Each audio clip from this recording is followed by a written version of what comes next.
ending, but the rest of the solo was all right. Hello, my name is Zach, and welcome to my channel. Welcome to Zack Wing Music. This is the 13th episode of Jazz for the Rest of Us, where we are taking jazz music concepts and applying them to non-jazz styles of music, not jazz. We're taking jazz and putting it in not jazz. We're going to continue this theme of chord scale relationships, and today we're going to learn about the whole tone scale. So let's get started. So most scales that we know about, at least thus far, have kind of like a formula to them, don't they? So you have a major scale, whole step, half step, whole step, whole step, half step.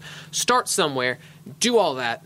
You'll end an octave up, and that's your scale. All those notes that you hit are your scale, is your scale. Or like a minor scale, you start somewhere, you go up a whole step, a half step, a whole step, a whole step, a half step, a whole step, a whole step, and that's your minor scale. There's another type of scale. Some people refer to them as symmetric scales, and the formula is much shorter. You ready? You start at a note, and then you go up a whole step. And then you just keep going up whole steps. Whole step, whole step, whole step, whole step, whole step, whole step, whole step, whole step. And you will eventually come back to the note that you started on, an octave up. But that's it. There's not like this many half steps and then this many whole steps and then this many half steps. It's just whole steps. Whole. So a whole tone scale or a whole step scale or whatever you call it is just a sequence of notes that are all one whole step apart. Example, we're starting on C. Go up a whole step, D. Go up a whole step, E. Go up a whole step, F sharp. I almost said F. Go up a whole step, G sharp. Go up a whole step, B flat or A sharp. Go up a whole step, C. So the notes were C, D, E, F sharp, G sharp, A sharp, or B flat. We're going to call it B flat for now. C. And these kind of scales actually have a really cool sound to them. They have this kind of really like trippy sound going on. But even though they sound cool, they actually don't really have a lot of practical application. So let's go back to our example where we started on C, and let's talk about how each of those notes relates back to the C. If we were forming a chord, if we were building a chord based on C, where the root note is on C, each of these notes would be what? Would it be a 9? Would it be a sharp 11? Let's talk about it. So the C, obviously that's 1. The D, that's a 9, a natural 9. So we have the 1, the root, we have a 9. What is this? The E is a 3. So we have a major third. So we have 1, 9, major third. We're doing great. Everything's wonderful. And then you get up to this F sharp. And that's where things get a little weird because the natural 11 would be an F. But here we have an F sharp. So this is a sharp 11. So we have 1, 9, major third, sharp 11. Going up from the F sharp another whole step, you get to G sharp. And here things continue to be a little weird because this G sharp would function as the sharp 5 if we were building a chord based off C. So we have 1, 9, 3, sharp 11, sharp 5. Interesting. Go up another whole step from that G sharp and you get A sharp or B flat. We're going to call it B flat because we're talking about C. That makes more sense. So this B flat is the 7.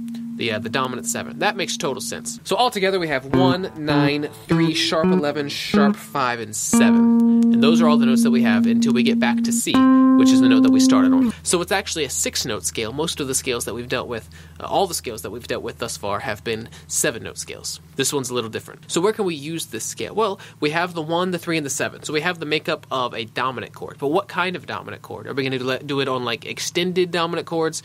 Are we going to use it on like altered dominant chords? Is it like some weird thing we've never heard of? What is it? Let's find out. So we have the 1, the 3, and the 7. We're not going to really worry about that. So after this 1, you have the 9. And it's not a sharp 9. It's not a flat 9. It's not altered. It's a normal 9. So we'd think, okay, we're going to use this on top of like extended chords, right? Well, maybe. And then you have 3. We know about that.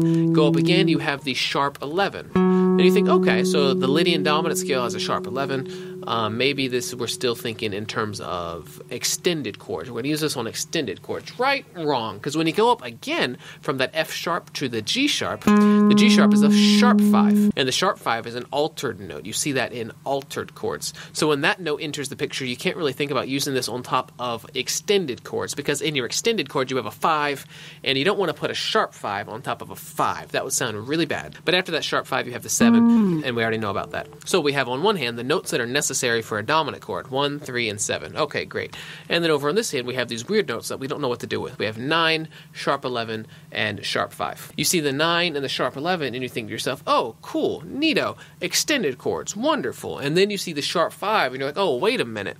That's an altered note. And then you could actually think about that sharp 11 not as a sharp 11, but as a flat 5. And if that's the case, you have a sharp 5 and a flat 5. Those are altered notes. So where are we going to use this scale? What is going on? Well, there are a few places that you can use it, and it sounds really cool. So there's a thing called an augmented chord. It's just a triad. So if you have the root, a third, and an augmented fifth, or a sharpened fifth, it sounds really cool. It sounds like this.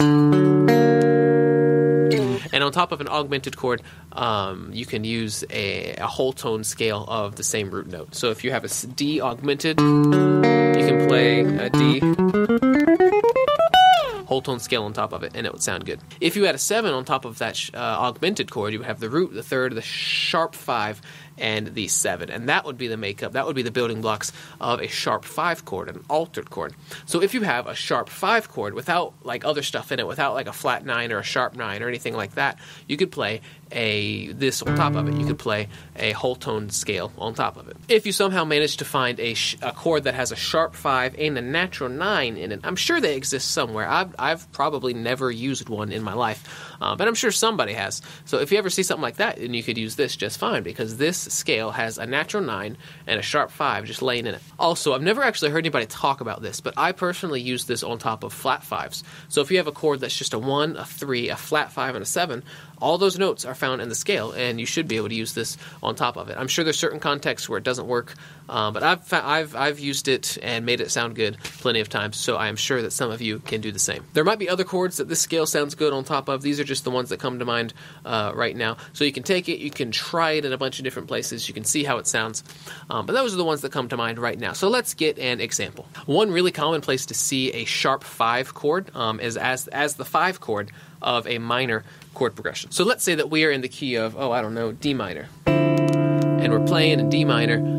Let's do D minor, a bar of that, a bar of B flat major 7, and then 2 bars of A sharp 5. It's an altered chord. It's a 1, a 3, a sharp 5, and a 7. And that would sound like this. I've recorded it. So here's 1, 2, 3. That's a 1 measure of D minor, 1 measure of B flat major, and then 2 measures, 2, 3, 4, 1, 2 of the A sharp 5.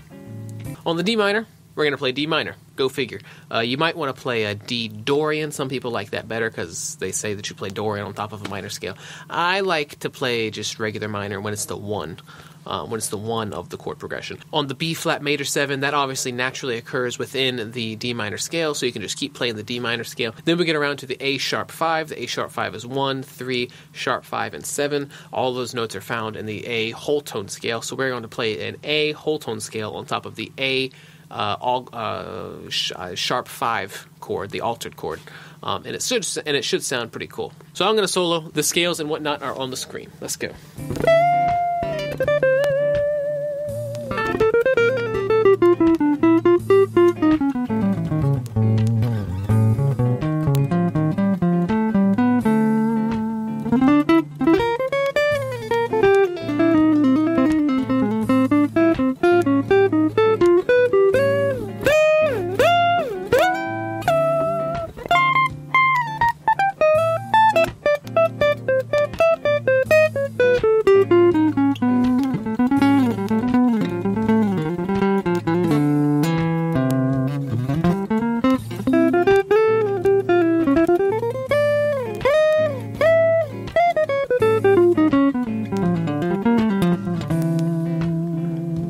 Other than the mistake right there at the end, that was okay. So there you go. There's an idea of how you can use this scale. But there is one more thing that I want to talk about when it comes to this scale.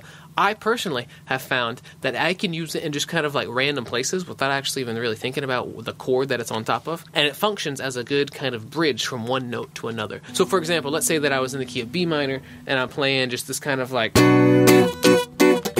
on the B minor, and then I go to E minor. It's something like that. Normally, what would come to your mind? Well, you just play B minor on top of both of those. They would both be straight B minor. Or you might think B Dorian on top of the B and B minor on top of the E, whatever. It's still very B-ish. You would never in a million years think to play a whole tone scale on top of it, right? Well, I do, and it actually sounds kind of cool. So I'm going to give you an example of that right now. I'm going to try to let you know when I'm using the whole tone thing and when I'm just using a normal B minor scale. Okay, let's go.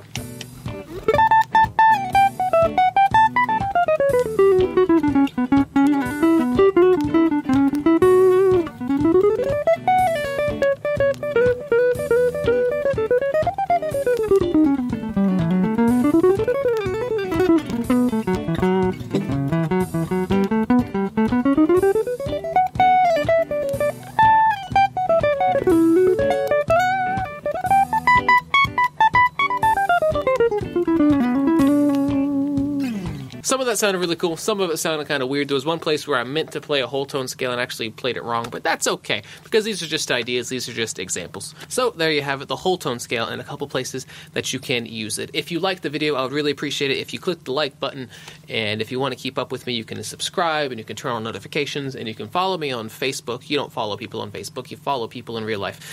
You can follow me on Instagram, and you can like me on Facebook. So as you leave, I'm going to go back to D minor, that D minor, B flat major, A sharp 5. I'm going to do a little soloing on that. I hope to see you guys in the next video, which will be on the diminished scale and how you can use that. Until next time, keep jamming.